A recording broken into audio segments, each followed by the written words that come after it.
வணக்கம். நேற்று ஈவினிங்கு எல்லாருமே செய்தியை பார்த்துருப்பீங்க. உங்கள் எல்லாருக்கும் எப்படி ஒரு அதிர்ச்சி மனநிலை இருக்கோ அதை விட பல மடங்கு அதிர்ச்சி மனநிலை என்கிட்ட இருக்குது. ஆனால் உங்களை விடுங்க, என்ன விடுங்க, ஏங்க விஜய் வீட்டில் இருக்கிறவங்களுக்கு கூட விடுங்க. ஆனால் இருக்கிறதுலே ரொம்ப அதிர்ச்சி யாருக்குன்னா திமுக வட்டாரத்தில் இருக்கிறவங்களுக்கு தான். ஏன் அப்படின்னா, ஏய் இவனுக்கு எது நடந்தாலும் எல்லா பள்ளியும் நம்ம மேலே போட்டுட்ருக்காண்டா அப்படின்னு நினச்சிட்டு இருக்கிறாங்க. சொல்லப்போனால் கோயில் குளமாக ஏறி வேண்டுதலை வச்சுட்டு இருக்கிறாங்களாம் திமுகவினர். ஏன்னா அவங்க வீட்டில் எக்கு தப்பா எந்த பிரச்சனை நடந்தாலும் அதுக்கு காரணம் வந்து திமுக தான் அப்படின்ற மாதிரி இவனுங்க வந்து ஒரு ப்ரொபகண்டாவை ஏற்படுத்திக்கிட்டு இருக்கிறாங்க. சோசியல் மீடியாவில் பார்க்கல, பயங்கர உருட்டுகள் உருட்டிகிட்டு இருக்கிறாங்க. அதெல்லாம் நீங்கள் பார்க்கணுன்றதுனால தான் இந்த episode. Let's go to the show.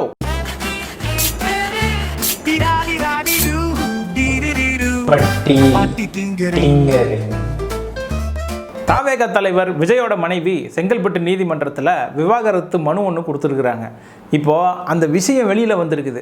அதனுடைய கான்சிக்வன்சஸை யார் அனுபவிக்கணும்னா வேற யாரும் இல்லை, திமுக தான் அனுபவிக்கணும். திமுகவோட சதி தான் ப்ரோ, முழுக்க முழுக்க இது டிஎம்கேவோட சதி தான். தீய சக்தியோட வேலையை காமிக்குது. ஏன்னா அப்புறம் அவங்க தலையில தானே கட்டணும், வேற யார் தலையில கட்டுறது? இது என்ன தீய சக்தி வேலையை காட்டினாலும் தூய சக்தி தான் ஜெயிக்கும். எங்க அண்ணனை என்ன பண்ணாலும் அவங்க தோக்கடிக்க முடியாது, அவர் தான் ஜெயிப்பாரு இந்த வருஷம். அவர் தான் இப்போ வந்து அவங்க வைஃப் டைவர்ஸ் கொடுத்துட்டாங்க அப்படின்னா அவர் முடங்கி உட்கார்ந்துருவாருன்னு சொல்லிட்டு அவங்க பண்றாங்க. ஆனா கண்டிப்பா எங்க தளபதி என்னைக்கும் அதால இது பண்ணாம மாட்டாரு.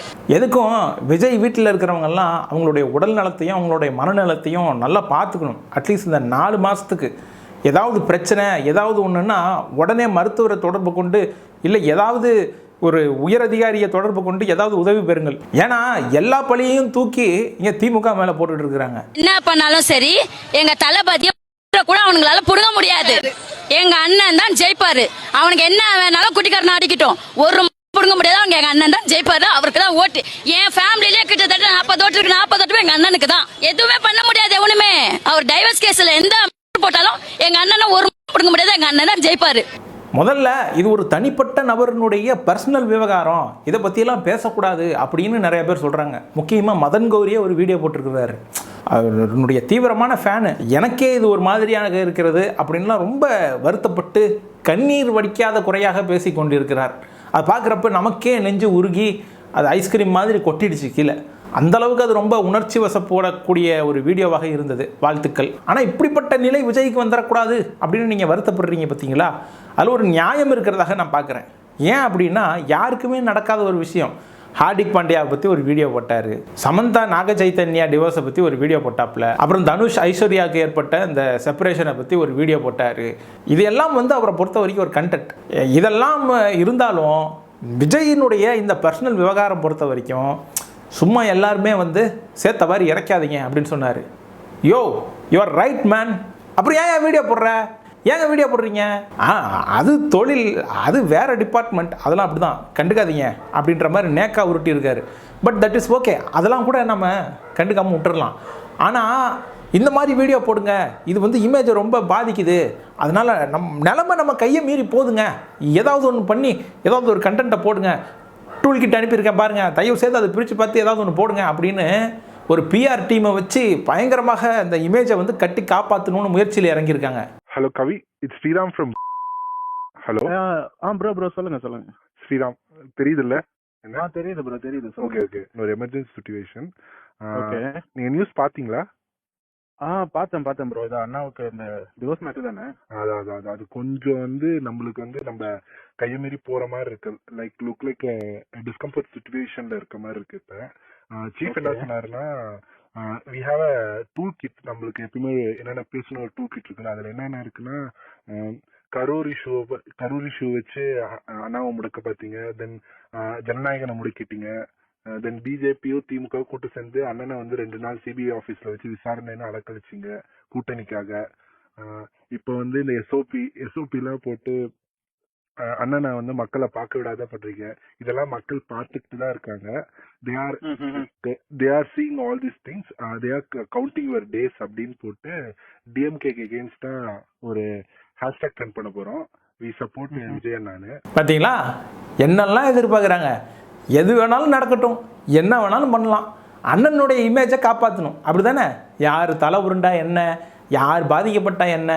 ஸோ நம்ம என்னன்னா லைக் கரூர் ஷோ அப்போ என்ன வியா ஒர்க் ஆன் என்ன எஸ்ஓஎஸ்ல ஒர்க் பண்ணுமோ அதே ப்ரொசீஜர் தான். லுக் ஃபர்ஸ்ட் வந்து போஸ்ட் போடுங்க, தென் வீடியோ கிரியேஷன் பண்ணி போடுங்க. இதுல ஸ்டாண்ட் வித் விஜய் சொல்றான் பாருங்க. கரூர்ல அத்தனை பேர் இறந்து போனா என்ன போட்டாங்க? ஸ்டாண்ட் வித் விஜய்னா. ஸ்டாண்ட் வித் கரூர் விக்டிம்ஸ் தானா? கிடையாது. இப்போ இதுல யார் விக்டிம்? சங்கீதா விக்டிம். சரி, அது ஒரு அலிகேஷனாவே இருக்கட்டும். ஸ்டாண்ட் வித் விஜய்னு போடுறிய, அது மட்டும் ரொம்ப ஃபேமிலி அட்டாக் பண்ணாதீங்க மேம். சங்கீதா மேம் வந்து அட்டாக்லாம் பண்ணாதீங்க. இதுக்கு பின்னாடி வந்து டிஎம்கே தான் இருக்கு. ஸோ டிஎம்கே தான் லீக் பண்ணிருக்கு. இவ்வளவு சீப்பான பாலிடிக்ஸ். இதை வந்து உங்க மக்கள்கிட்ட இது எடுபடாது. மக்கள் இன்னும் அண்ணனுக்கு அனுதாபம் பட்டு இன்னும் நீங்க வந்து அண்ணனுக்காக அண்ணன் ஜெயிக்கிறதுக்கு நீங்க ஒரு வழிவகை பண்ணிருக்கீங்க. லைக் வந்து சொல்லணும்னு சீஃப் சொன்னாரு. So look on this. நான் உங்களுக்கு அந்த டிராஃப்ட் அனுப்புறேன். Look on this, then it is in hashtag வந்து வி சப்போர்ட் விஜய் அண்ணா. இவனுங்க போட்டு கொடுக்குற டூல் கிட்ல என்ன கருமம் இருக்கு, ஏது இருக்கு, அதெல்லாம் பத்தி கவலைப்படுறது கிடையாது. எல்லாரும் அடி காப்பி அதையே எடுத்து ட்வீட் போடுறது பாருங்க. I just spoke with my dad and mom in Chennai. I repeat my mom's exact words.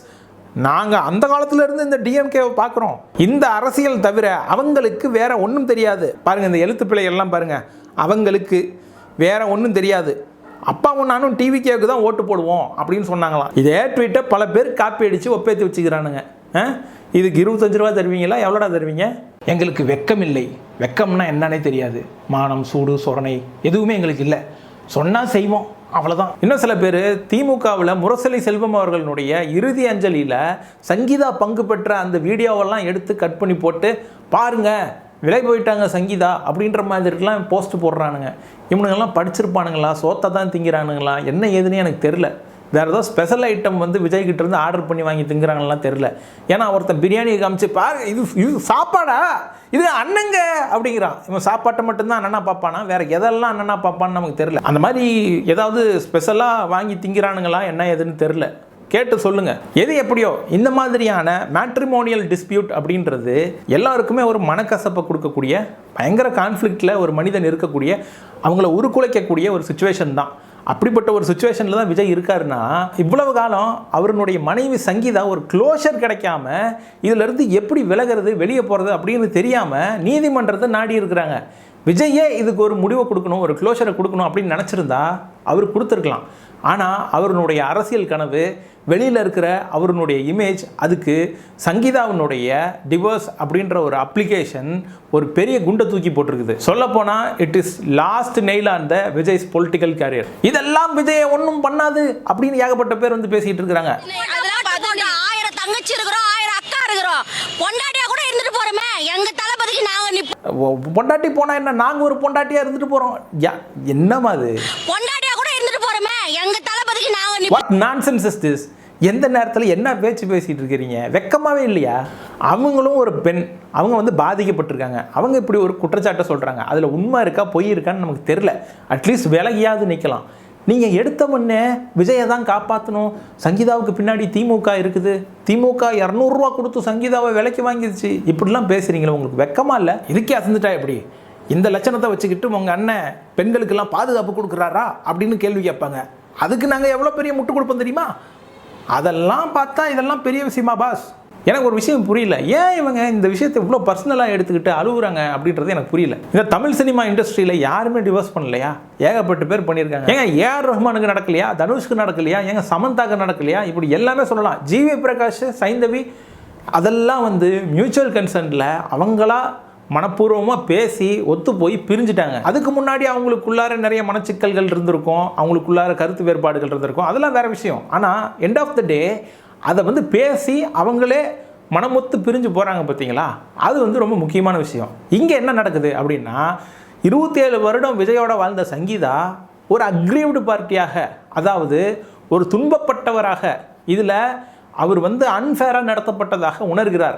அதனால இந்த வழக்கை தொடுத்திருக்கார். அதில் அவங்க வைத்த குற்றச்சாட்டுகள் எல்லாமே எக்கனாமிக்கலி, ஃபினான்சியலி அவர் வந்து துன்பப்படுத்தியிருக்காங்க. அது மட்டும் இல்லாமல் பலவிதமான மென்டல் அகர்னிக்கு அவங்க உள்ளாயிருக்காங்க. இப்படி பல விஷயங்களை சொல்கிறாங்க அந்த குற்றச்சாட்டில். இவ்வளோ விஷயம் இருக்கிறப்போ ஐ ஸ்டாண்ட் வித் விஜய், அண்ணன் இதை எப்படி எடுத்துக்க போகிறாருன்னு தெரில, அண்ணன் எப்படி இதில் இருந்து திரும்பி வெளியே வர போகிறாரு அப்படின்றது தெரில.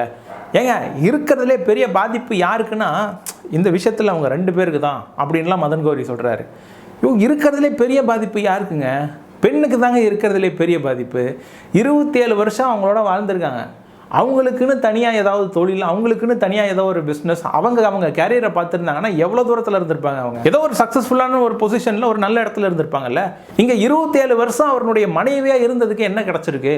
அந்த குற்றச்சாட்டில் சொல்கிறபடி அன்ஃபேரான ஒரு வாழ்க்கையை வாழ்ந்துக்கிட்டு, அதுவும் வெளி உலகத்துக்கு மனைவி அப்படின்ற ஒரு டேகை காப்பாற்றுறதுக்காகவே இந்த திருமண வாழ்க்கையில் இருக்கணும்னா அது எவ்வளோ பெரிய கொடுமை.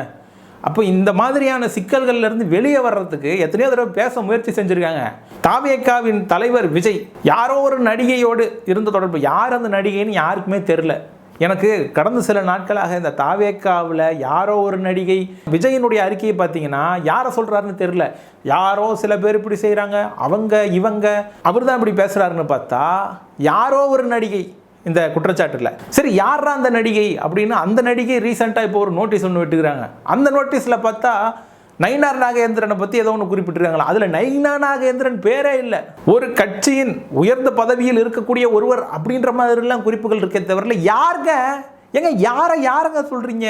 யாரோ ஒருத்தர், யாரோ அவர், யாரோ இவர்.